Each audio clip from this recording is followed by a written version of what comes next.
Russia started the day with a massive airstrike on the Ukrainian capital. Dozens of buildings were hit, including civilian targets once again, but also military ones. And Putin's new wonder weapon, the Orychnik, was also used in the attack. I will comment on that again later.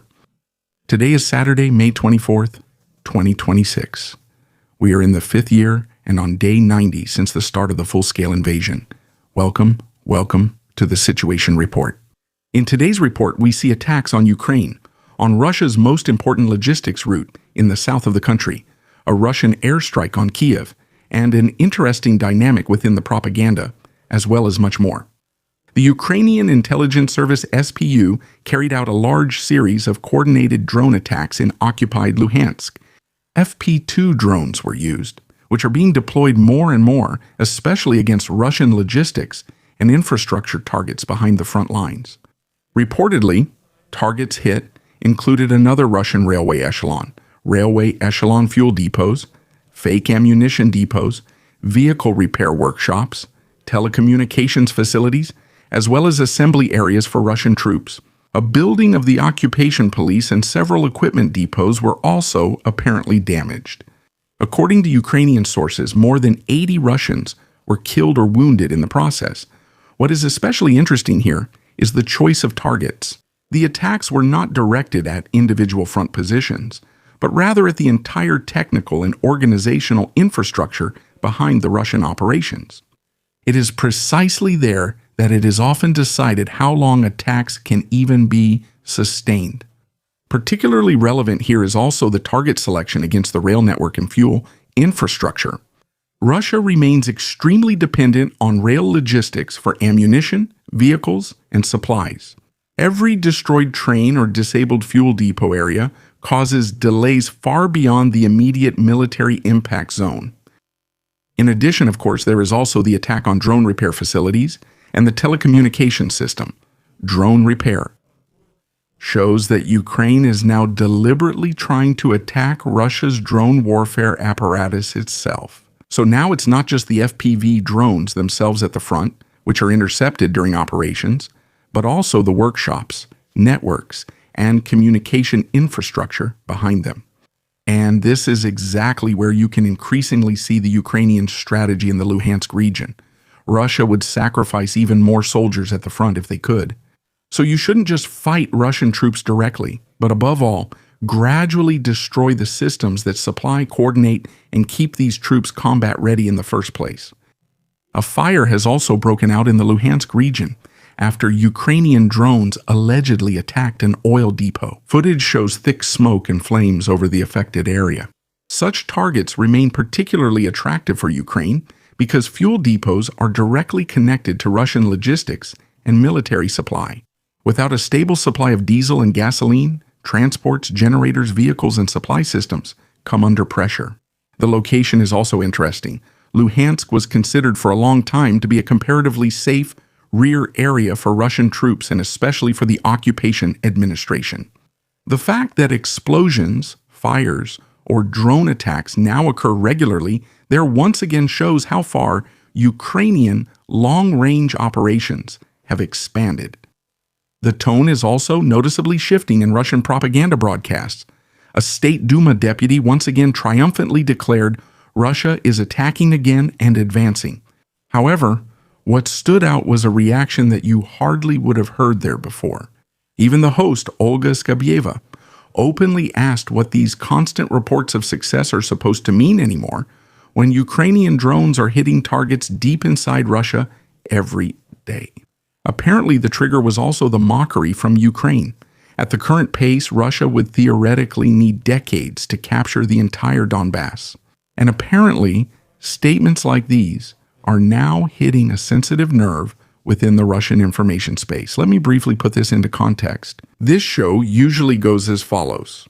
The host is mostly on the pro-Russian side or on the Kremlin side, but at least tries to steer the opinions of the guest speakers. Normally, there are a few experts or self-proclaimed independent experts, all of whom take a strong pro-Kremlin line, and one always represents the opinion of the West. But that's intentional, that there is one person here who defends the Western opinion. Because if he says, for example, hey, Ukraine must be stronger than we thought, because for years we haven't made any real territorial gains, and this 3-day special operation is still going on, which is actually true. Then his statements and arguments are taken apart by the other experts until he is convinced and is back in line with the other speakers. So normally, as I said, any doubts about the effectiveness of the Russian offensive in such programs are immediately shut down. The fact that a central propaganda figure like Skvyeva is visibly showing frustration in public is therefore quite remarkable. And that shows a small change, because it slowly changes the internal dynamics. For a long time, the Russian narrative consisted almost exclusively of advance, initiative, and control. But now, an unpleasant contradiction is increasingly emerging. Russia continues to attack, but refineries, airports, oil terminals, and military facilities deep in the Russian hinterland are still exploding. And the citizens see that too, and it is becoming increasingly difficult to continue to conceal this contradiction. Because the more often Ukrainian drones reach Russia itself, the harder it becomes to portray the war solely as a Russian offensive in which only Ukraine suffers. Because that's how it was in the beginning. I mean, which person in Russia who wasn't directly involved in this war would have even noticed what was happening in Ukraine? Who would have believed otherwise if Ukraine, for example, could spread its own reports of success? No one, because they didn't experience the war themselves. And the only thing they could judge the war by was simply how long it had been going on, and of course also their own economic performance, or rather rising prices and inflation, which at the beginning of the war hadn't gotten as bad as they are now. And now, since they can still see that Ukraine is now also able to carry out attacks on Russia, it becomes less and less believable for them when the broadcasts keep talking about continuous victories, while the war drags on and now even drones are being spotted in their own city. Let's stay with drones and attacks on cities. Russia has once again used an Orychnik medium-range missile against Ukraine, this time apparently in the Kyiv area. What's especially interesting is that once again, the typical massive explosions that you would expect from incendiary warheads are missing from the footage so far. That's exactly why I assume that the Orychnik systems being used are still mostly operating with dummy or kinetic warheads. The actual destruction is caused less by an explosion and more by the enormous speed and kinetic energy of the impacts. This does significantly reduce the immediate area effect compared to explosive warheads, but it still causes damage because the missile still remains extremely dangerous. The dummy warheads split up right at the beginning and hit as smaller objects. That means if they hit something, there is still some kind of damage, even if it is relatively limited. So there is hardly any time to detect or intercept them. And this is exactly the current problem for Ukraine. Even if the impact of each strike is more limited than originally feared, Kyiv does not seem to be able to reliably intercept such missiles.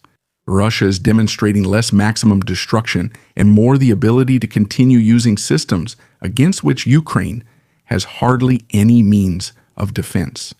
Precisely for this reason, the Orychnik is likely to have psychological and strategic effects above all. It is meant to show that Russia, despite stagnant front lines, still possesses means of escalation that can strike deep into the Ukrainian hinterland. The thing is, though, that even Russian mill bloggers are now getting a bit upset about it. Here's what's happening. Every launch of an Orychnik costs several million euros. Assume it's about 60 to 110 million. And then the missiles have hardly any effect. Just imagine having to spend an extreme amount of money to crash a missile without a real warhead somewhere. Because right now, the Orychnik is no different. There are extremely high costs here that could be invested much better elsewhere if Putin launches a more or less ineffective attack with it. You have to imagine it like this with the Orychnik. The missile has a ballistic trajectory. At the peak of the ballistic trajectory, it opens up, the missile separates the warheads, and the warheads alone, basically, without the rest of the missile, hit the ground. That's why it's of course difficult to intercept them. But in this case, the warheads are still dummy warheads because so far this missile can only be equipped with dummy warheads or nuclear warheads, and the Russians have not managed to attach high explosive warheads here for over 2 years now. That means, in the end, they're sending a missile that's more or less just for testing and hardly has any real impact. But at the same time, it wastes very, very large sums of money. But apart from the Orychnik, the Russians also used a variety of cruise missiles that also hit Kyiv. The Ukrainians reported the use of 35 Russian cruise missiles, of which only 11 could be intercepted. Unlike many drones, dealing with a cruise missile requires much more than an M2 Browning machine gun or an old Soviet aircraft. Here, you need anti-aircraft missiles, preferably of the PAC-2 or PAC-3 type, that is, Patriot missiles. If they were able to intercept a little less than a third of all cruise missiles here, that means for us that there is still a major shortage of ammunition. According to the Russians, of course, only military targets were attacked and hit very precisely. Naturally, reality shows a different picture. For example, a museum was hit here, a phenomenal military target. There might have been advanced technology inside. The Russian army might not have known about it, or maybe it seemed intimidating to them. But to claim that they only hit civilian targets would be just as wrong. The Ukrainian Army's ground forces headquarters was reportedly hit, according to the Russians. On the Ukrainian side, there is also a video of a destroyed building here, which closely resembles the command headquarters. So you can see a pattern that we can observe again and again, because whenever Russia gets stuck at the front, suffers heavy losses, or encounters operational problems, the massive attacks on Ukrainian cities noticeably increase. And that's exactly why many observers see the recent large-scale attacks on Kyiv as less militarily decisive, but rather as strategic terror or an attempt to demonstrate power. Because destroyed residential buildings, museums, and civilian infrastructure hardly change the situation at the front. Instead, such attacks more or less serve a different purpose. Domestically, they produce images for their own public, explosions, fireballs, and the narrative of Russian strength. Externally, however, they try to put psychological pressure on Ukrainian society and show that Russia can continue to escalate. Ukrainian special forces are once again attacking Russian logistics infrastructure 100 to 150 kilometers behind the front. And this is especially evident in the Zaporizhia region. On the map, you can see for yourself the dashed line that runs here through Mariupol, Berdyansk, and Taganrog. That's the land supply route on the Russian side, which supplies about 70% of the entire front. Ammunition, fuel, spare parts, drones, communication equipment, all of that has to be constantly brought to the front via this supply route. This becomes especially problematic for Russia because distances of 100 to 150 kilometers were actually intended as an operational buffer. That's why the road was built so far to the south. The depots, workshops, and supply lines were supposed to be outside of direct combat range there. If even these areas are being hit regularly, then the safe rear area for the Russian army keeps shrinking more and more. Thank you to all subscribers, channel members, and the Algo Albu crew. Special thanks to Lieutenant Colonel Renica, Silla, Dietrich, Freddie, and Meyerhofer. Subscribe, like, comment, and see you next time for the next update.